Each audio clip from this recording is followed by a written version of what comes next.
যে প্রভু তুমি আমাকে দিয়ে যাই করাও না কেন, যেন হরি নামটা আমার কণ্ঠ থেকে তুমি কেড়ে নিও না। অনেকে দেখবেন যাদের ৩-৪খানা গরু আছে ঘরে, গরুর বাছুর হলো, সেই গরুর মালিক কিন্তু চিন্তা করবে কখন আমি দুগ্ধটা দহন করে নেব। দেখা গেল কয়েকটা দিন পরে বাছুরটা মারা গেছে। তাহলে বাছুরটা মারা গেলে তো গাভী দুধ দেবে না, কেন বাছুর না থাকলে দুধ দেয় না।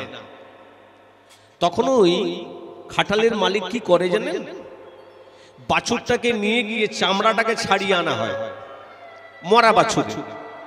কি করে, দুধ কিন্তু নিতেই হবে, কি করবেন, খড়ের একটা কুটো দিয়ে ভুট তৈরি করবেন, তার উপরে বাছুরের ছালটা দিয়ে ওই ডুপ্লিকেট মানে কুটো ঢোকানো বাছুর যেটাকে বলা হয়, গরুর সামনে রাখবে। গরু মনে করবে আমার বাচ্চা, এবার চাটাচাটি শুরু করবে, অনায়াসে দুধটা দহন করা যাবে। আপনাদের এখানে দেখলাম কিন্তু কোনো কুটো ঢোকানো জিনিস নেই, সব সলিড আছে।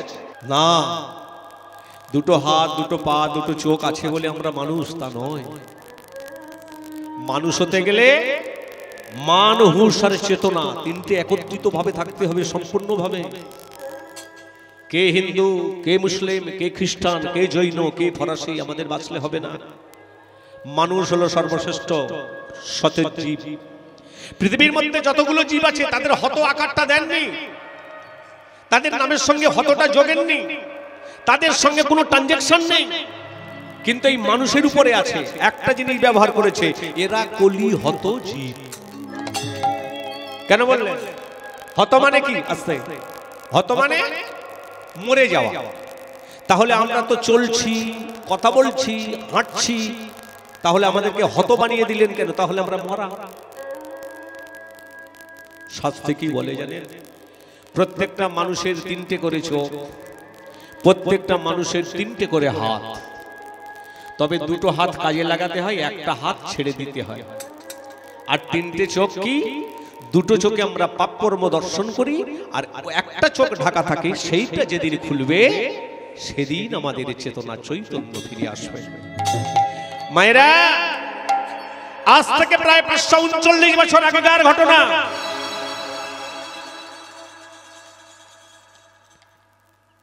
আপনারা বলুন তো, হরিবাসরটা হয় কার জন্য?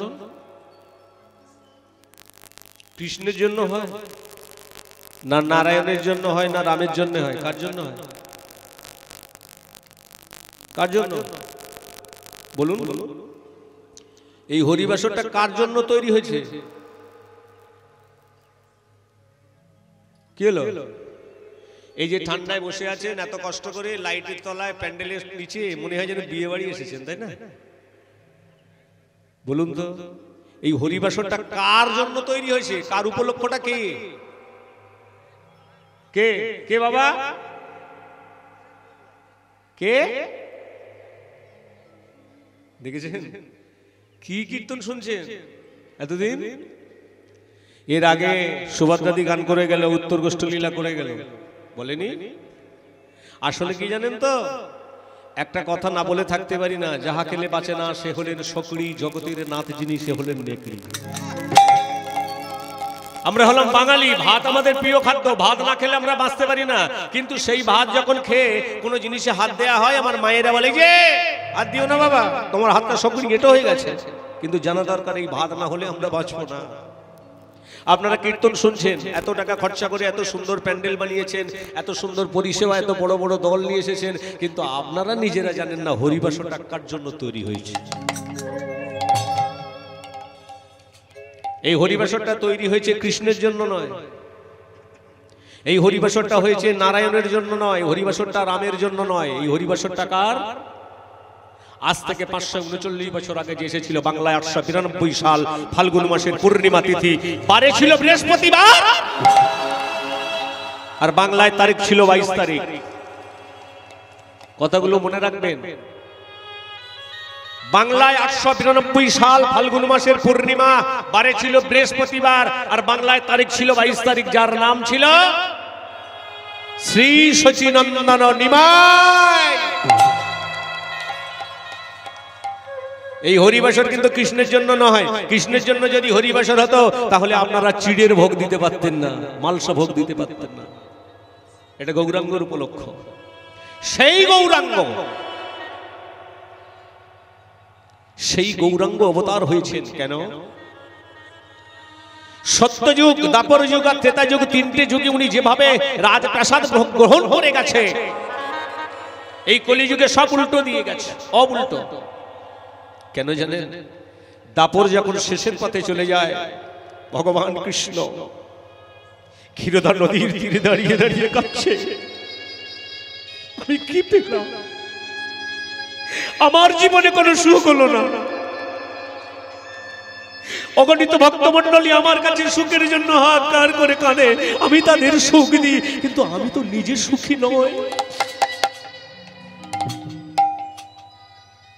ঠিক সেই সময় হস্তিনাপুরের রাজা পরীক্ষিত পিছনে গিয়ে করজোড়ে বললেন, সখা তুমি না ভগবান, তুমি যদি এইভাবে কাঁদো তাহলে আমরা কি নিয়ে থাকবো বলতে পারো? পরীক্ষিতের গলাটি জড়িয়ে ধরেছে। পরীক্ষিত, যাদের দুঃখ হয়, যাদের কষ্ট হয়, তারা আমার কাছে দুঃখের কথা, কষ্টের কথা জানায়, আমি তাদের সুখ দিই, কষ্ট তুলে নিই, কষ্ট মুছে দিই, দুঃখ মুছে দিই। কিন্তু এরা তো জানে না যে আমি কত কষ্টে আছি, আমি কত দুঃখে আছি। পরীক্ষিত বললে, সখা ভগবানের আবার দুঃখ হয় নাকি?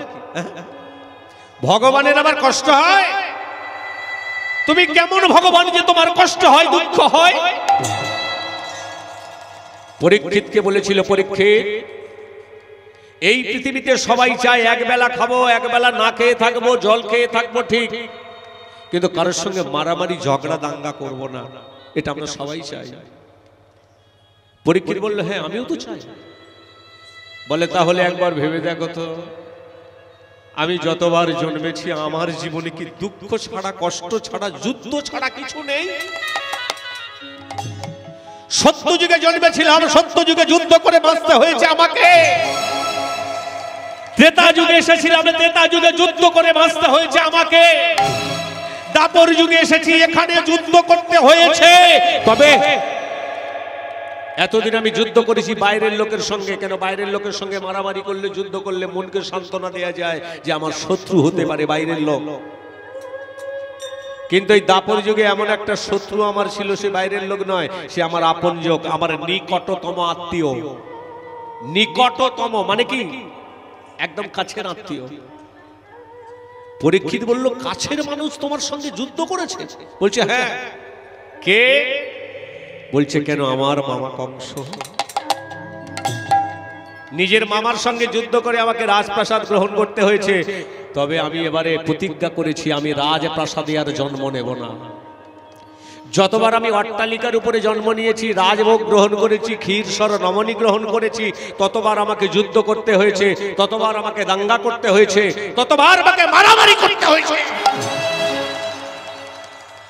তাই আমি প্রতিজ্ঞা করলাম, এরপরে যে যুগ আসবে যার নাম কলহ কলি, সেই কলি যুগে আমি যাব। না থাকবে আমার অস্ত্র, না থাকবে আমার রাজপ্রসাদ, না থাকবে আমার মাথার বটুক, আমি ভিখারির বেশে যাব। তবে তো বুঝবো আমার মানুষ কলিহত জীব আমার জন্য কত কাঁদে। পরীক্ষিত করে জোরে বললেন, সখা সত্যে ছিলে, ত্রেতায় ছিলে, দ্বাপরে ছিলে, তাহলে তুমি কলিতে যাবে? বলছে, হ্যাঁ আমি তো কলিতে যাব। কবে যাবে? বলে, দেখো সবাই জানে আর তুমি জানো না। আমি যে কলিযুগে যাব, কেন যাব, কার কাছে যাব, কিভাবে যাব, আমি তো আগে থেকে বলে দিয়েছি, আর তুমি এই কথাটা জানো না। পরীক্ষিত বলছে, কই আমি তো জানি না। বলে, কেন? পৃথিবীর সব মানুষ জানে আর তুমি জানো না বললে হবে? বলছে, কি করে জানলে? বলছে, দেখো আমি যে একটা শ্লোক লিখেছিলাম, যে শ্লোকটা প্রত্যেকেই ব্যবহার করে, আপনারা কিন্তু সেই শ্লোকটা জানেন, সবাই জানেন, সবাই। একটুখানি বাচ্চা পর্যন্ত সেই ভাষাটা জানে। কেন? এখন কেউ যদি মারা যায়, কিছু হোক আর না হোক, গীতা পাঠটা আগে হয়। কি বাবা, হয় না? গীতা পাঠ হলেই তাহলে শ্লোকটা বেরিয়ে যায়, যে শ্লোকটার নাম হলো যদা যদা হি ধর্মস্য গ্লানির্ভবতি ভারতম অভ্যুত্থানং ধর্মস্য তদাত্মানমসি জগমহঃ পরিত্রাণং সাধুনাং বিনাশায় তদুর্গৃহীতং ধর্ম সংস্থাপনার্থায় সম্ভবামি যুগে যুগে, সম্ভবামি যুগে যুগে। এই যে ও শাখা, এই যে তোমায় বলছি, তোমায় এই যে শ্লোকটা বললে এটা তো সাংস্কৃতিক শ্লোক, পল্লীর মানুষ তো এত প্যাঁচের ভাষা বুঝবে না, এর বাংলা থেকে মানে করো। এটা হলো সাংস্কৃতিক ভাষা, অনেকে বোঝে না, সবাই তো সাংস্কৃতিক জানেন না। এটাকে বাংলায় করে ভগবান বুঝিয়ে দিল, বলে জানো আমি কবে যাব, কেন যাব, কিভাবে যাব, এই ভাষার মধ্যে আমার লুকানো আছে কথাগুলো। বলছে বাংলা ভাষায় কি বলছে, বলছে বাংলাতে এটাই বলে, যখন যখন ধর্মের গ্লানি দেখা দেবে, যেদিন তোমরা দেখবে এই পৃথিবী ধ্বংসের মুখোমুখি চলে গেছে, সেদিন আমি সাধু গুরু বৈষ্ণব ব্রাহ্মণ সবাইকে উদ্ধার করিবার জন্য নিজে হাতে দস্যুকে দলন করব। শঙ্খ দিয়ে নয়, চক্র দিয়ে নয়, গদা দিয়ে নয়, পদ্ম দিয়ে নয়, একটাই অস্ত্র ব্যবহার করব, যে অস্ত্রর নাম হবে 16খানা, পাত্র হবে 32খানা, আর রূপ হবে 64তম। সেই অস্ত্র দিয়ে আমি ব্যাঘাত করে পাপী তাপীকে দস্যুকে দলন করব, আর অবতীর্ণ হব রক্তে মাংসে গড়া কোথাও নয়, তোমাদেরই মাঝে। তাহলে বাংলা ভাষাটা বোঝা গেল। এই যে আমার কমেডি বাবুরা কি সুন্দর প্যান্ডেলের চারিদিকে দেখুন 16 নাম 32 অক্ষর 64 বর্ণে গড়া একটা নাম চারিদিকে বর্ডার টেনে দিয়েছে। দেখুন এই যে হরে কৃষ্ণ মহামন্ত্র হরিনাম। গৌরাঙ্গ মহাপ্রভু মানে আগের জন্মে ভগবান শ্রীকৃষ্ণ বলেছিলেন, কলিযুগের মানুষরা জপ পারবে না, ধ্যান পারবে না, পূজা পারবে না। কেন? সত্যযুগের মানুষরা, ত্রেতা যুগের মানুষরা, দাপর যুগের মানুষরা আমাকে কেউ ধ্যান করে, কেউ যজ্ঞ করে, কেউ পূজা করে পেয়েছে, কিন্তু এই কলির মানুষদের দ্বারা তিনটে কোনোটাই পারবে না। পরীক্ষিত বলল, তাহলে এরা তোমাকে পাবে কেমন করে? বলছে কেন, একটাই ভাষা, যে ভাষাটা এই যে আপনাদের বর্ডার টাঙানো আছে দেখুন, হরে কৃষ্ণ মহামন্ত্র হরিনাম। বলছে এই হরি নাম দিয়ে হরিকে নামে আনতে হবে। তাহলে কি হলো, হরি নামে হরি নামে, হরিকে নামাতে গেলে হরি নাম ছাড়া হরিকে নামানো যাবে না। আমরা জানি ভগবান পৃথিবীতে আছে, দুর্ভাগ্য আমরা ভগবানকে দেখতে পাই না। বাতাস পৃথিবীতে বয়, আমাদের দুর্ভাগ্য আমরা বাতাসটাকে চোখে দেখতে পারি না। কেন জানেন? আমরা চোখে দেখতে গেলে আমরা যদি বাতাস ভেসে আসছে বা বড় কি পাতলা কি মোটা, ওটা যদি দেখতে যাই তাহলে আমাদের চোখ দুটো ভালো পরিষ্কার চাই, নতুবা বাতাস কিভাবে আসে দেখা যায় না। যায় বাতাস দেখা যায় না, অনুভব করা যায়। ভগবান পৃথিবীতে আছে, অনেকে বলে ও ভগবান কি করে থাকলো? ভগবান পৃথিবীতে যদি না থাকতো তাহলে দিন থেকে রাত হতো না, রাত থেকে দিন হতো না, অমাবস্যা থেকে পূর্ণিমা হতো না, জোয়ারের জল বেড়ে যেত না, আবার জোয়ারের জল কমে গিয়ে ভাটায় পরিণত হতো না। এটাই হলো ভগবান। এই জন্য এই যে ভগবান আছে কিনা বা ভগবানকে আমরা কেন দেখতে পাই না, একটা সুন্দর গান রচনা করেছিলেন কবি। প্রত্যেকটা স্কুলে বাচ্চাদের প্রার্থনা হিসাবে সেই গানটি ব্যবহার করা হয়, আপনারাও জানেন এবং ছোট ছোট ভাই বোনেরা যারা আছে তারাও জানেন। যে ভাষার মধ্যে কি সুন্দর কবি রচনা করে বললেন, কেমন জানেন? তুমি নির্মল করো, মঙ্গল করো, মলিন মর্মছা। তুমি নির্মল করো, মঙ্গল করে, মলিন মর্মছা। আছো পূর্ণ কিরণ দিয়ে যাব, মোহকালী মাঘ ছয়। মলিন মর্মছায় তুমি নির্মল করো, মঙ্গল করে, মলিন মর্ম মুছায়ে তুমি নির্মল করো মঙ্গল করে মলিন মর্ম মুছায়ে। আছো পূর্ণ কিরণ দিয়ে যায় মোর মোহ কালে মাঘ ছয় মলিন মর্ম মুছায় তুমি নির্মল কর মঙ্গল করে মলিন মর্ম মুছায় তবে।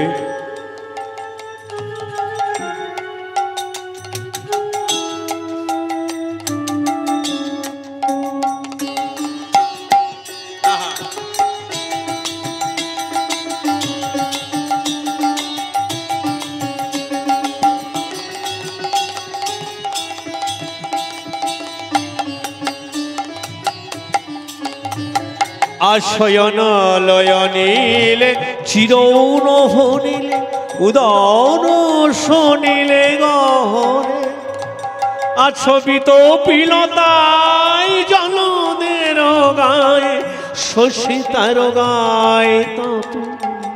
আছো অনল নীলে চিরন ভনিলে ভুরার সলিলে গহনে আছো বিট পিলাতাই জলদের গায় শশিতার গায় তপনে। আমার নয়নে আমার নয়নে এই যে ভগবানকে দেখতে পাই না কেন জানেন? এই দুটো চোখ আছে, কিন্তু এই চোখ দুটো খুব জোরসে বাঁধা আছে। কিভাবে? আমার নয়নে বসন বাঁধি তাই আধারে মরি গো কাঁদিয়া নয়নে বসন বাঁধি বসে আধারে মরি গো কাঁদিয়া। আমি দেখি নাই কিছু বুঝি নাই কিছু দাও হে দেখায় বুঝায় মলিন মর্ম মুছায় তুমি নির্মল গৌর হরিয়া। মলিন মর্ম মুছায় তুমি নির্মল করো মঙ্গল করে মলিন মর্ম মুছায়। হে ভগবান, তাহলে তুমি যদি কলিযুগে যাও কবে যাবে? বললো যেদিন পৃথিবী ধ্বংসের মুখে যাবে। আচ্ছা, একটা জায়গা প্রশ্ন থেকে গেল মায়েরা। আস্তে আস্তে ভগবান কথা দিয়েছিলেন যেদিন এই পৃথিবী ধ্বংসের মুখে যাবে সেদিন আমি যাব, তার আগে যাব না। কথা এটা তো, এটাই তো কথা বাবা। কিন্তু আপনারা লক্ষ্য করে দেখুন, এটা হিসাবে আসে। তাহলে ভগবান যদি এই কথা বলে থাকে যেদিন ধ্বংসের মুখে যাবে সেদিন যাব, তার আগে যাব না, এখন তো ধ্বংস নেই, তাহলে ভগবান আজ থেকে 539 বছর আগে এত অ্যাডভান্স কেন চলে এলেন? কেন আসলেন? পদকর্তা বললেন ভগবান আসতে চাইনি, তাকে জোর করে আনতে হয়েছে, তাই এসেছে। কে নিয়ে এসেছেন? যিনি হলেন দেবাদিদেব মহাদেব, কলিযুগে যার নাম ছিল অদ্বৈতাচার্য প্রভু। সেই অদ্বৈতাচার্যের গুরুদেবের নাম হলো বৈষ্ণব সমাজের চূড়ামণি শ্রী শ্রী মাধবেন্দ্র পুরী। চিৎকার করে বললে গুরুদেব,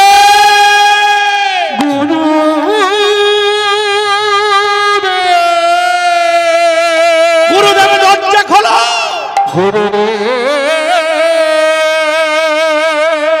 মাধবেন্দ্রপুরী বিছানা থেকে দরজাখানা খুলে দিয়েছে। একই অদ্বৈত, এই ভোর বেলায় প্রভাত কালে তুমি কেন ছুটে এসেছো? আমার দরজা কেন আঘাত করছো? বলো কি হয়েছে? কোনো সর্বনাশ? অদ্বৈত বলল প্রভু একটাই কারণে ছুটে এসেছি। আস্তে, আমরা সচল ভগবান চাই। এই যে মায়েরা, আমরা সচল ভগবান চাই। এখানে একটা ছোট্ট প্রশ্ন, সত্য, তেতা, দাপর আর কলি, চারটে যুগ নিয়ে পৃথিবী। আপনারা কোনোদিন ভেবে দেখেছেন চারটে যুগে? বলুন তো ভগবান কবার এসেছিল চারটে যুগের মধ্যে? সত্য, ত্রেতা, দাপর আর কলি, চারটে যুগ। এই চারটে যুগের মধ্যে ভগবান কবার এসেছিল?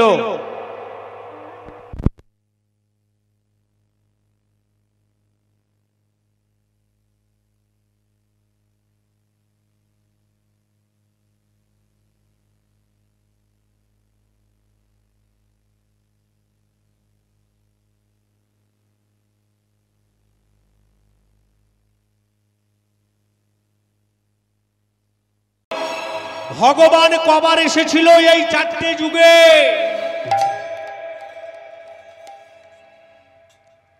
ভগবান কবার ছিল?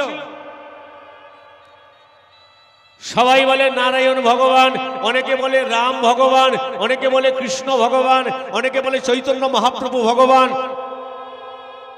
সত্যি কি চারজনই ভগবান ছিল? কি গো, এই চারজন কি সত্যিকারের ভগবান ছিল? তাহলে তো বিষ্ণু পুরাণ মিথ্যা হয়ে যাবে। যদি চারজন ভগবান হয় তাহলে বিষ্ণু পুরাণটা মিথ্যা হবে, আর যদি বিষ্ণু পুরাণটা সত্য হয় তাহলে দুখানা ভগবান হবে। বিষ্ণু পুরাণকে সত্য কথা বলতে গেলে ভগবান হবে দুটো, আর বিষ্ণু পুরাণকে যদি মিথ্যা প্রতিশ্রুতি দেয়া যায় তাহলে হবে ভগবান চারখানা। ভগবান কারে বলে? বিষ্ণু পুরাণ প্রমাণ দিয়ে বলেছিল যার দেহেতে ছটা জিনিস একত্রিত ভাবে পূর্ণরূপে বিরাজ করবে জানবে সেই ভগবান। ছটা জিনিস একত্রিত ভাবে পূর্ণরূপে যার দেহেতে থাকবে সে ভগবান ছাড়া অন্য কিছু হতে পারে না। ছটা জিনিস কি কি? ঐশ্বর্যস্য সরজস্য বীর্যস্য যশস্য শ্রী অজ্ঞান বৈরাগ্যস্য।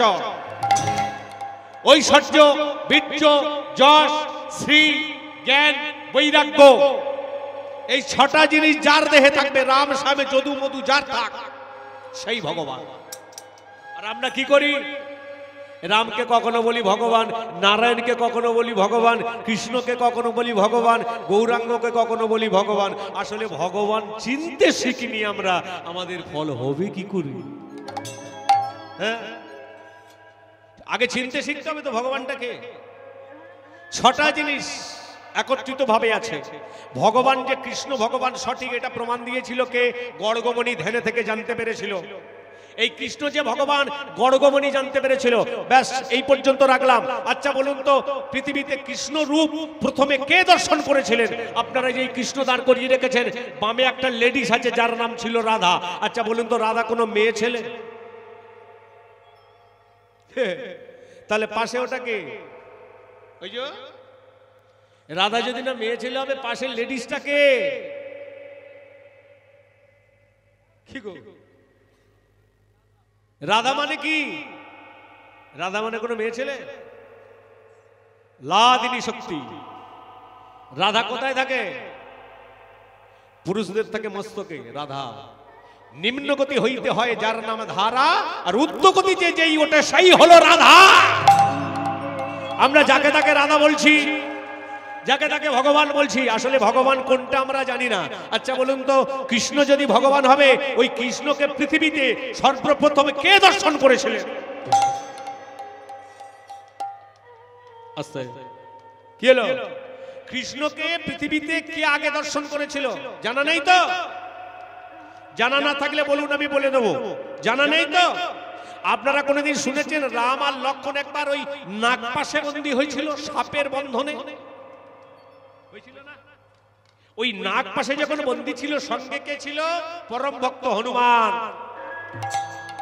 রাম বলেছিল, হনুমান নাগ পাশে আমাদের বন্দী করেছে, আমাদের বাঁচাও। হনুমানকে সব থেকে বিষাক্ত ভয় হলো সাপকে দেখলে হনুমান বেশি ভয় পায়। হনুমান বলেছিল, প্রভু আমি পারবো না, তবে আমি একটা পদ বের করতে পারি। কি পদ? বলছে, আমি একজনের কাছে যাব, বিনাতানন্দন, যার নাম ছিল গরুর। গরুরকে ডেকে নিয়ে আসলেন। গরুরকে ডেকে নিয়ে এসে বললো, গরুর দেখো আমার প্রভুকে নাগপাশে বন্দী করেছে। গরুর বলল, চিন্তা করো না, ইন্দ্রের অভিশাপ আছে আমার কাছে, আমি সমস্ত সাপকে কেটে দণ্ড করে দেবো। গরুর কি করলেন? ওই যে নাগপাশে বন্দী রেখেছিলেন, খণ্ড খণ্ড করে সমস্ত সর্প কেটে দিলেন। রাম বলল, গরুর বলো তুমি কি চাও? বাহ, নিতাই গৌর হরিবল হরিবল হরিবল। বলো গরুর তুমি কি চাও? গরুর বলেছিল প্রভু এটা দাপর যুগ। বলল হ্যাঁ এটা দাপর যুগ। বলে তুমি তো এর পরে যাবে। বলছে হ্যাঁ যাব। কি রূপে যাবে? বলছে আমি চৈতন্য রূপে যাব। তুমি চৈতন্য রূপে যদি যাও তাহলে এই রূপটা কি হবে? এই যে কৃষ্ণ রূপটা কি হবে? কৃষ্ণ রূপ তখনই ভগবান বলেছিল কৃষ্ণ রূপটা আমার এখান থেকে বিলীন হয়ে যাবে। কখনো হবে কৃষ্ণ, সাউন্ডটা ডিসব্যালেন্স হয়ে গেল। কখনো হবে কৃষ্ণ, কখনো হবে কালী, কখনো হবে চৈতন্য। তবে হ্যাঁ আজকে রিভাইভটা কমে গেল কেন? একটু আগে ছিল ভালো, বেশি টিপাটিপি করলে সাউন্ডটা চলে যায়। হ্যালো জয় রাধে শ্যাম, জয় রাধে, জয় রাধে শ্যাম, জয় রাধে। বাস ঠিক আছে। ভগবান বলেছিল শোনো গরু তুমি তাহলে আমার আসল রূপ দেখতে চাও? বলছে হ্যাঁ। বলছে দেখো আমি তো রাম রূপ দেখেছি, এরপরে কোন রূপে যাবে? বলছে কৃষ্ণ। বলছে আমি চিনব কি করে তুমি সেই লোক? তুমি রাম থেকে যে কৃষ্ণ হতে পারো বা হবে আমি বিশ্বাস করব কি করে? তুমি দাপর যুগে যে রূপটা নিয়ে যাবে সেই রূপটা ত্রেতা যুগে আমাকে দেখিয়ে দাও। রাম বলেছিল দেখো আমি দেখাতে পারি, তবে হনুমান আছে, হনুমানের সামনে তো দেখাতে পারবো না। ভক্তের মনের বাসনা ভগবান পূর্ণ করে, তবে এক আশা সবার পূরণ করে না। তুমি আমার দাপরের রূপটা দেখতে চাইছো ঠিক কথা, তোমাকে দেখাবো, কিন্তু পিছনে তো হনুমান আছে, আমি দেখাতে গেলে ও দেখে নেবে। গরুর তখন বলেছিল আমি এমন একটা কায়দা করব আমি ছাড়া কেউ দেখবে না। বললো কি করে? বলছে তুমি আমার পাখার মধ্যে ঢোকো, মানে ডানার মধ্যে ঢোকো। রামচন্দ্র যেই গরুরের বুকের কাছে চলে গেল, গরুর দুখানা ডানা দিয়ে রামচন্দ্রকে চাপা দিয়েছে, আর রামচন্দ্র সর্বপ্রথম কৃষ্ণ রূপ দর্শন করিয়েছিলেন ওই গরুরকে। নিতাই গৌর হরি বল। এইবারে হনুমান বলেছিল প্রভু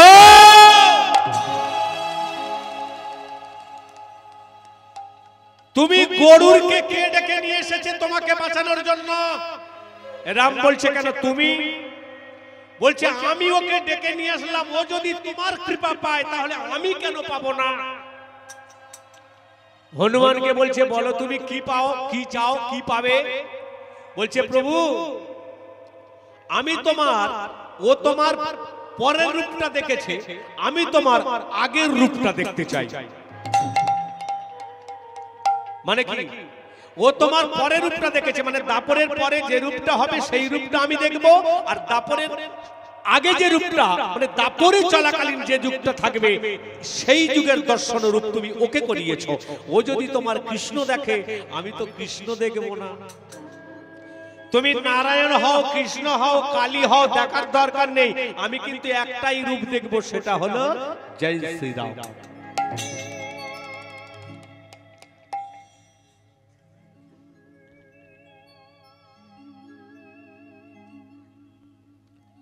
তাই কথা দিয়েছিলেন হে হনুমান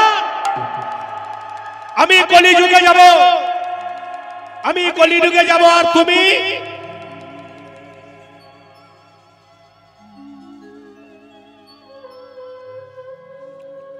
আমি কলিযুগে যাব, তুমিও কলিযুগে যাবে। কলিযুগে তোমার সঙ্গে হবে দেখা, তুমি আমার পরম ভক্ত হবে, আর আমি তোমার এমন প্রভু ছিলাম আমি তোমার প্রভু হব। কিন্তু আনলো কে? ওই বৈষ্ণব সমাজের চূড়ামণি মাধবেন্দ্রপুরী অদ্বৈতাচার্যকে বলেছিলেন, ভগবান বলেছিল যেদিন পৃথিবী ধ্বংসের দিকে যাবে সেদিন ভগবান আসবে, তার আগে আসবে না। কিন্তু ভগবানকে যদি তুমি তাড়াতাড়ি পেতে চাও ভগবানকে নিমন্ত্রণ করো, নতুবা ভগবান আসবে না। এই যে নিমন্ত্রণ মানে কি? আমাদের এখানে যে হরিবাসর হয়েছে আপনারা হয়তো জানেন না, কিন্তু ভগবানের নিমন্ত্রণ এই কীর্তনের আগে হয়ে গেছে, হয়নি? যেটাকে বলা হয় পূর্ণ অধিবাস।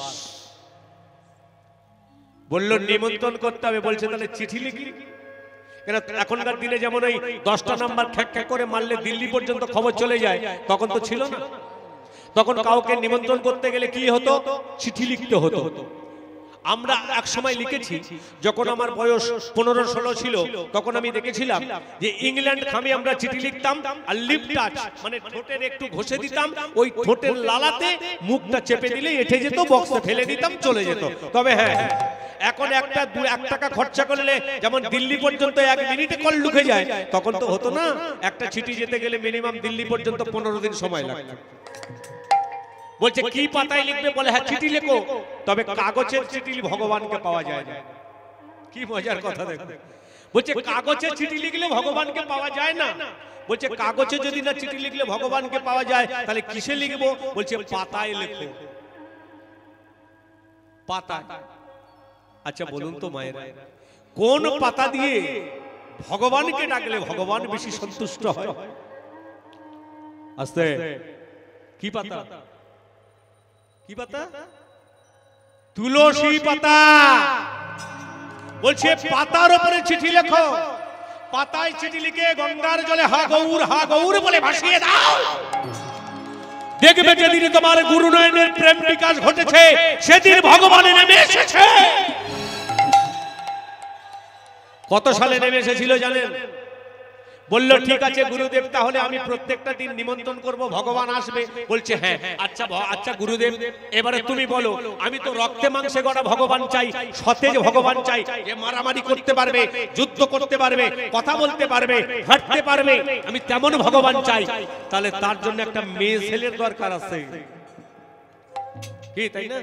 একটা মেয়ে ছেলের দরকার আছে। মেয়ে ছেলে না হলে গর্ভে সন্তান আসবে না, তাহলে রক্ত মাংসটা হবে কি করে? যার গর্ভে আসবে, গুরুদেব তুমি একটু বলো না, এই পৃথিবীতে এমন কোন নারী আছে যে সেই গর্ভে আমার ভগবান চলে আসবে? বৈষ্ণব সমাজে চূড়ামণি মাধবেন্দ্র পুরী বলেছিল, পৃথিবীতে কোটি কোটি মেয়েরা আছে, কোটি কোটি মা আছে, কিন্তু সব মায়ের গর্ভ সমান নয়।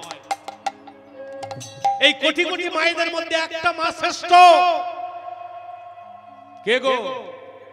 মনে আছে? মনে নেই? ত্রেতা যুগ থেকে যে ভগবানের সঙ্গে বিট্ট করে করে আসছে, তাকে কিন্তু ঠিক সাইডে ফেলে রেখে দিয়েছে ভগবান আমার। কেন? এই লীলাতে যদি না আনে, তার মনের দুঃখ প্রকাশ করা যাবে না। এই পৃথিবীতে একটাই নারী শ্রেষ্ঠ, সেই গর্ভে ভগবান আসবে, যার নাম হলো শচী দেবী। এই দুটো কথা শুনলেন। একটা কথা শুনলো আমি নিমন্ত্রণ করলে ভগবান আসবে, আর দ্বিতীয় কথা শুনলো শচী দেবীর গর্ভে ভগবান নেমে আসবে। বাস, এই কথা দুটো শুনে ছুটতে ছুটতে চলে গেল নিজের আলয়ে, নিজের আঙ্গিনা মানে উঠানে। যার উঠানে প্রত্যেকদিন কীর্তন হতো, তার নাম কি? এই যে নবদ্বীপে যার উঠোনে প্রত্যেকদিন কীর্তন হতো, তার নাম কি গো? এই কি নাম? কি? শ্রীবাস। মায়েরা বুঝতে পেরেছেন? এ যা বলছে, এর কথা আমি শুনতে পাই না, আপনারা কি শুনতে পাবেন? তাহলে প্রত্যেকটা দিন যার আঙিনাতে হরিনাম হতো, তার নাম হলো শ্রীবাস। ভগবানের পারিষদ যতগুলো ছিল, তার থেকে বেশি ক্রিটিক্যালি ছিল কিন্তু শ্রীবাস। কেন না? শ্রীবাস হলো কলিযুগে। আর এর পিছনের ব্যাকগ্রাউন্ডটা কি? যে ছোট জিনিস বড় করত, প্রত্যেকবারে ঝগড়া লাগাতো, নিজে নিজে মজা নিত, যার নাম ছিল দেবঋষি নারদ। শ্রীবাস তাকে বলছে, একটু আগে ছুটে ছুটে গেলি, আবার এসে আনন্দ করছিস, কি হয়েছে? বলে একটা মজার খবর তোমাকে বলবো, ভগবান আসবে। আরে ভগবান আসবে মানে ভালো করে বল। বলে আমি নিমন্ত্রণ করলে ভগবান আসবে। শ্রীবাস বলল, তাহলে কথাটা একটু ভালো পেঁচিয়ে জিজ্ঞেস করতে হয়। বলে হ্যাঁ রে, তুই নিমন্ত্রণ করলে ভগবান আসবে? বলছে হ্যাঁ। আচ্ছা, তার জন্য তো একটা মা দরকার। আচ্ছা, মাটা কে হবে? বলে কেন, আমার গুরুদেব বলেছে শচী দেবীর গর্ভে ভগবান নেমে আসবে। শ্রীবাস বলল, নোটিফিকেশন পয়েন্ট একটা পেয়ে গেছে। প্রথম পয়েন্ট হলো ও নিমন্ত্রণ করলে ভগবান নামবে, দ্বিতীয় পয়েন্ট হলো শচী দেবীর গর্ভে আসবে। 3 নম্বর উত্তরটা তোর জানা নেই, তাহলে এইটা জিজ্ঞাসা করি। বলে হ্যাঁ রে, শচী দেবীর গর্ভে ভগবান আসবে? বলে হ্যাঁ, আমি মেনে নিলাম শচী দেবীর গর্ভে ভগবান আসবে। আচ্ছা, তুই নিমন্ত্রণ করলে ভগবান আসবে? বলে হ্যাঁ। বলে মেনে নিলাম, এটাও মেনে নিলাম, তুই ভালো ভক্ত, তোর ডাকে ভগবান সাড়া দেবে। হ্যাঁ রে ভাই, তুই এইটা জেনেছিস? বলে কোনটা? বলে শচী দেবীর যদি পরপর 6টা-7টা ছেলে হয় তারা সবাই কি ভগবান হবে? জানতে গেলে ভালো করে জানতে হবে তো। ও শুধু শুনেছে শচীর গর্ভে ভগবান, আর আমি নিমন্ত্রণ করলে ভগবান আসবে, কিন্তু এটা জানে না যে শচী দেবীর গর্ভে যদি 6টা-7টা ছেলে হয়, বড় ছেলে ভগবান না মেজো না তারপরে না তারপরে না তারপরে, এই টেটমাক করে আনেনি। তাহলে বুঝবে কি করে ভগবান কোনটা? সবাই তো আর ভগবান নয়। অদ্বৈত বলল চিন্তা করো না, আমি অদ্বৈতাচার্য, যার পায়ের শব্দে বাচ্চারা ঘুমিয়ে পড়ে, ভয়ে কম্পিত হয়ে যায়, আমি প্রমাণ করে দেব। বলছে তুমি কি করে প্রমাণ করবে? বলছে শচী দেবীর 6টা-7টা কেন, যদি 100 ছেলে হয়, 100, তার মধ্যে কোনটা ভগবান আমি প্রমাণ করে দেব। বলছে কি করে করবে? বলে জানো কি করে করব? বলছে কি করে? বলছে মা যখন সন্তান প্রসব করে কোনো কর্ম ব্যস্ত হবে, সন্তানকে মাটিতে শুইয়ে রেখে আর আমি ভগবান পরীক্ষা করব, সেই সময় গিয়ে ওই সদ্যজাতক শিশুর গলাতে পা তুলে দিয়ে চেপে দেব। যদি ভগবান হয় বেঁচে যাবে, আর যদি ভগবান না হয় বলো হরি হরি। আচ্ছা বলুন, গৌরাঙ্গ মহাপ্রভু ক নাম্বার সন্তান? এই যে মায়েরা, গৌরাঙ্গ মহাপ্রভু ক নাম্বার সন্তান ছিল মায়ের? কত? গৌরাঙ্গ মহাপ্রভু ক নাম্বার সন্তান বাবা? সপ্তমে না অষ্টমে না নবমে না পঞ্চমে? ক নম্বরে? ক নম্বরে একজন বলুন। ক নম্বর বাবা? ক নম্বর গৌরাঙ্গ মহাপ্রভুর সন্তান ছিল? ক নম্বরে? অষ্টম গর্ভে। তাহলে গৌরাঙ্গ মহাপ্রভু যদি অষ্টম গর্ভে হয়, পিছনে কজন ছিল? আর 7 জন। যুক্তি, গৌরাঙ্গ মহাপ্রভু যদি 8 নম্বর সন্তান হয়, তাহলে পিছনে কজন ছিল? আরো 7। যেমন আমার একটা ছেলে একটা মেয়ে, তা আমার মেয়ে যদি বড় হয়, ছেলে ওর পিছনে, তাহলে ছেলেটা ছোট ধরে নিতে হবে। আর আমি যদি বলি 4টে ছেলে মেয়ে আমার, তাহলে কোনটা মেজো কোনটা সেজো এইটা একটু ট্রেডমার্ক করে দিতে হবে, তাই না? তাহলে ভগবানকে বললেন, ভগবান যদি 8 নম্বর সন্তান হয়, ভগবানের পিছনে ছিল আরো 7 জন, তারা কোথায় গেল? একজনের নাম আপনারা জানেন, একজনের হদিস পাওয়া গেছিল, যার নাম ছিল কে? যার নাম কি ছিল? নিমাইয়ের দাদা বিশ্বরূপ। এখনো বাকি আছে কজন? 6 জন। 6 জন কোথায় গেল? এই অদ্বৈতাচার্য গলায় পা তুলে দিয়ে মেরে দিয়েছে। তারা কে ছিল? 6খানা দিদি। ওই একটা একটা করে সংসার প্রসব করে শচী দেবী যখন মাটিতে নামিয়ে সংসারের কাজ করে, অদ্বৈত সে গলায় পা তুলে দেয়। বিশ্বরূপকে মারতে পারলেন না। অষ্টম গর্ভে এলেন আমার গৌরাঙ্গ। শচী দেবী সেই নিমাইকে কোলে করে নিয়ে বলছে, নিমাই রে, আমি যতবার সন্তানকে প্রসব করেছি, আমি যতবার সন্তান প্রসব করেছি, ততবার ওই অদ্বৈতাচার্য গলাতে পা তুলে দিয়ে মেরে দিয়েছে। আমার যত কষ্ট, আমি তোকে আর মাটিতে নামাবো না। কেন তোকে যদি আমি মাটিতে নামাই, ওই অদ্বৈতাচার্য তোর গলাতে পা তুলে দিয়ে মেরে দেবে। ওরে নিমাই, এই পৃথিবীতে বাবা মায়ের সব থেকে বেশি বড় কষ্ট কোনটা জানিস? বাবা মায়ের পৃথিবীতে সব থেকে বড় কষ্ট হলো, বাবা মা বেঁচে থাকতে যদি বাবা মায়ের সামনে তাদের সন্তানের মৃত্যু হয়, আমি পারবো না রে নিমাই, তোকে আমি নিজে চোখে আর দেখতে পারবো না।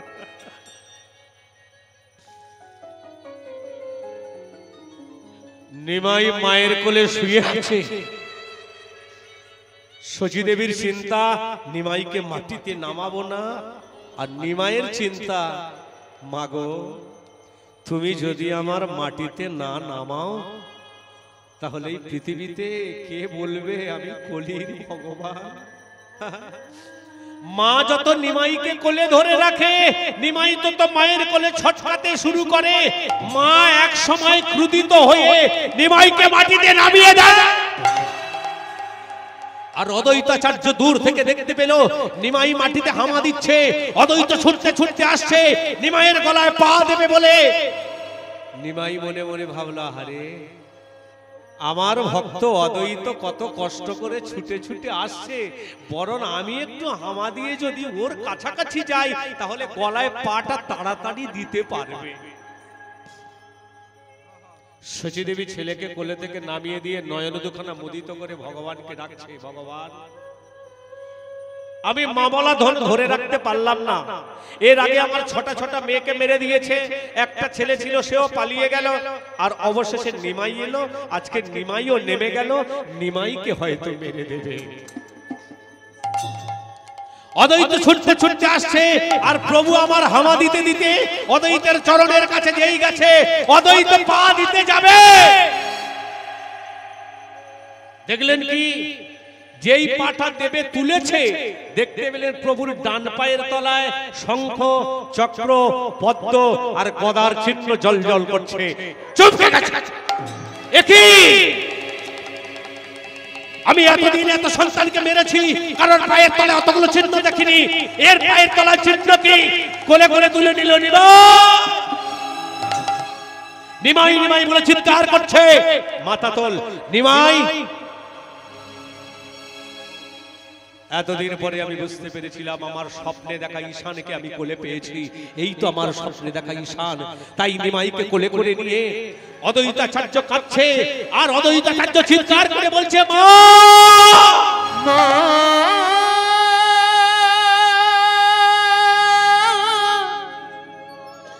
আমার মা,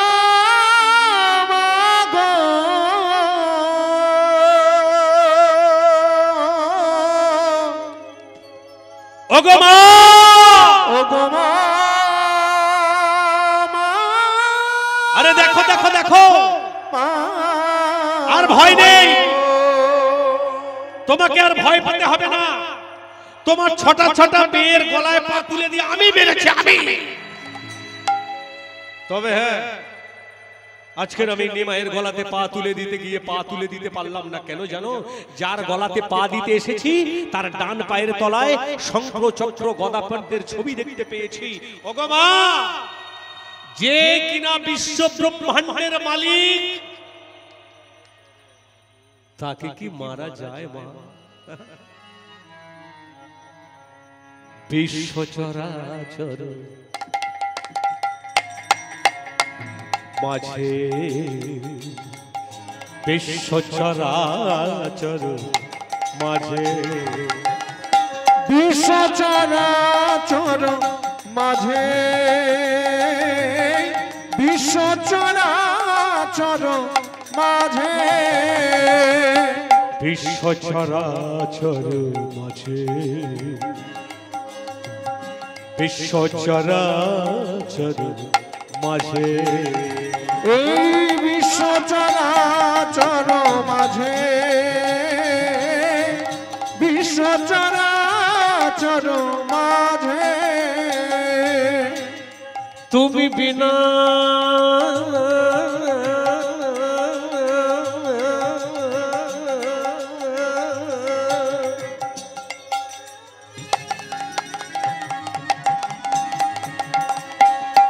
বলো কে আছে আমাদের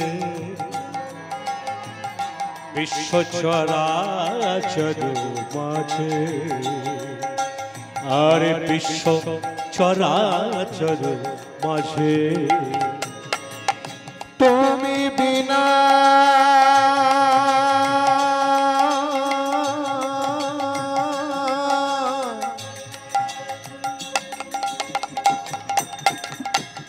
বলো কে আছে আমার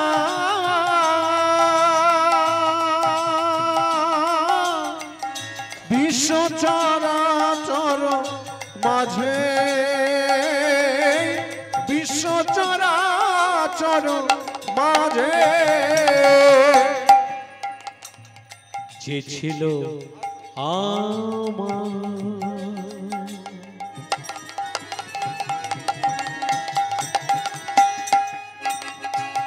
সুখে দুঃখে রোগ বন্ধু, আস্তে ধরে রাখো মায়েরা। এই পৃথিবীতে বন্ধু বলতে কাদের বোঝায়? একজন হলো সঠিক বন্ধু। শাস্ত্রে বলছে বন্ধু কারে বলে জানো? শাস্ত্রে বলছে বন্ধু তারে বলা হয় কারে? উৎসবে বেসনে শৈব দুর্ভিক্ষ রাষ্ট্র বিপ্লবে রাজ উদ্ধারে শ্মশানস্তস্তা সেই তো সবান্ধব। দেখবেন দুঃখ হয়েছে, দেখবেন পাশে দাঁড়িয়ে আছে। কষ্ট হয়েছে, পাশে দাঁড়িয়ে আছে। দুঃখ কষ্ট শ্মশানে গেছেন, সেখানেও দাঁড়িয়ে আছে। যে সর্বদাই ঘিরে থাকে সেই তো বন্ধু মায়েরা, তাই না? আজকে আপনারা অবাক হয়ে যাবেন, আমি এটা নিয়ে আপনাদের এই লাইনে এটা নিয়ে দুবার এলাম। এই দিকটা মানে ঝড়খালি রোডে দুবার এলাম। আপনাদের দেখি আমার নিজে নিজে খুব কষ্ট হয়, জানেন তো। সেই কষ্টের কথা আপনাদের আমি বলতে পারবো। আপনাদের দেখে আমার একটাই কষ্ট হয় যে ভগবান কেন আমাকে শিল্পী করে জন্ম দিলেন। আমি যদি মায়েদের মতো ভক্ত হতে পারতাম তাহলে আমি একটু শ্রবণ করতে পারতাম। বাগো একটাই মনে কষ্ট। আপনারা অনেকে এখানে আবার নিবলেট পেয়েছেন। আমার হ্যান্ডবিলে অনেকে লেখে যে মিহির অধিকারী সিরিয়াল খ্যাতনামা, এটা অনেকে জানে। আমি যে চ্যানেলে সিরিয়ালগুলো করি, বাংলাদেশ সোনার বাংলা চ্যানেল, আপনারা আমার অনেক সিরিয়ালের ঠোংরিও দেখেছেন। মহাবীর কৃষ্ণ, কুয়াশা যখন, ছদ্মবেশী, মোহমুক্তি। হয়তো ওই লাইনে আমি আনন্দ পেয়েছি, পয়সা পেয়েছি, কিন্তু আপনাদের মতো পিতামাতার দর্শন পাই। তাই আজকের আমার মনের একটা ভাবনা, একটা চিন্তা যে প্রভু তুমি আমাকে দিয়ে যাই করাও না কেন, যেন হরিনামটা আমার কণ্ঠ থেকে তুমি কেড়ে নিও না। কেন এই হরিনামের মধ্যে যা পাওয়া যায় অন্য সঙ্গীত বা অন্য আমি ফিল্ম জগতে থাকলেও এত সুখ পাবো না। তাই তো আমার একটাই মাত্র ছেলে, জানেন তো, আমার একটাই ছেলে। এবছর এইচএস হয়ে গেছে। তাই আমি মনে মনে ভাবি যে আমি যদি মরে যাই, আমার পরের জেনারেশনে যেন আমার ছেলেটা অন্তত আমার একটু মুখ রাখে। তাই পরীক্ষা হয়ে গেছে, বললাম চলো বাবা চাই, তুমি তো বেশি দূরে যেতে চাও, তো একবার চলো আমার সঙ্গে। আজকের আমার খুবই আনন্দ, আমি গর্বিত। এই যে দেখছেন, এই আমার একটাই মাত্র ছেলে, এই যে পার্কেশন বাজাচ্ছে। আমি জানি না, আপনারা আশীর্বাদ করবেন, আমি মরে গেলে যেন আমার নাম ভগবানের কাছে শুধু আমি একটাই জিনিস চাইবো, আমি আর অর্থ চাই না, শুধু তোমার চরণ দুখানা। এই পৃথিবীতে আপন বলতে একজন ছিল পরম কৃষ্ণ ভগবান, যে ছিল আমার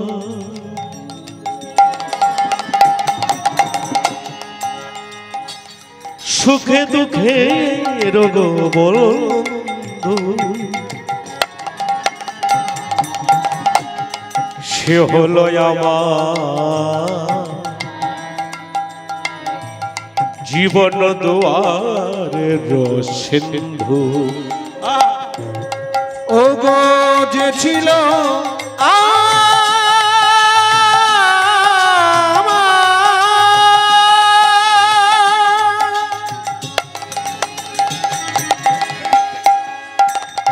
দুঃখ সুখে বন্ধু,